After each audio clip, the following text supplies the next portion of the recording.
છે એટલે ટોટલ કાઢો આપણે વજન કાઢો કેટલું છે બેનું એકવા મૂકો કાઢો એટલે ખબર ના પડે કાઢો બધું અલગ અલગ એટલે હમણાં કેટલા છે આ કોટિંગ જોઈ લેજો કેટલા કિલો છે 14 કિલો ચોખા છે કોટિંગ ને એમના ભંડાર 15 કિલો આવે 15 કિલો આવે ઘઉં મૂકો 10 કિલો ઘઉં 1 કિલો ચોખા ઓછા છે આ ચોખા 25 રૂપિયા કિલો વેચી દે છે કેટલા છે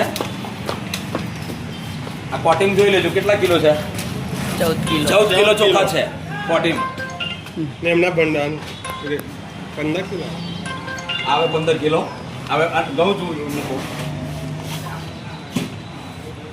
10 કિલો ઘઉં 1 કિલો ચોખા ઓછા છે આ ચોખા 25 રૂપિયા કિલો વેચી દે છે એ આપનું નામ?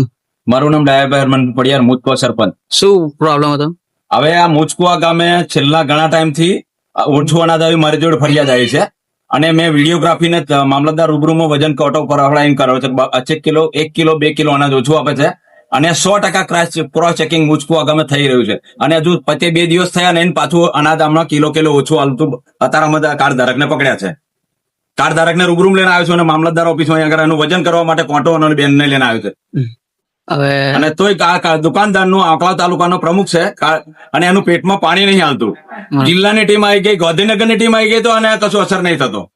અને અગાઉ વારે ઘડી આની ફરિયાદો બહુ આવી છે અનાજ ઓછું હાલે છે અને આ ખોટું એફિડેવિટ કરાયેલું છે. જોવા કે મને પૂરતું અનાજ એવું હાલે છે એ ખોટું એફિડેવિટ જાતે જ કરાવડાવે છે અને લોકોની સહીઓ લે છે અને પાવતી આપતો નથી ને આ ખૂણો પાવતીનો ફાડી લે છે અને કાર્ડ ધારક મારા બિચારા બીખણા મારા કશું દુકાનદારને બોલતા નથી. આગળ શું રજૂઆત છે સરકાર જોડે? સરકાર જોડે એવું રજૂઆત કે આને શિક્ષા મળવી જોઈએ, કાયમી પરવાનો આનો રદ થવો જોઈએ. અગાઉ બોગસ રેશન કાર્ડ પકડાયેલું છે આ દુકાનદાર. ખાલી બીપીએલ માં 4 જ કાર્ડ બતાવે છે, 34 બીપીએલ ને 74 એપીએલ પકડ્યા છે અને અધિકારીઓ ઉપર દુકાનદારને બચાવવામાં પ્રયાસ કરે છે. શું નામ તમારું? હા, શું પ્રોબ્લેમ હે? 10 કિલો ઘઉં આપે, 14 કિલો ચોખા અને 1 કિલો દાળ ને 1 કિલો ચણા.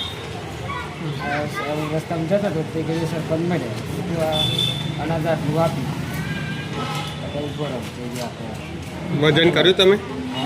તો કેટલું ઓછું નીકળ્યું? 1 કિલો ઓછું નીકળ્યું.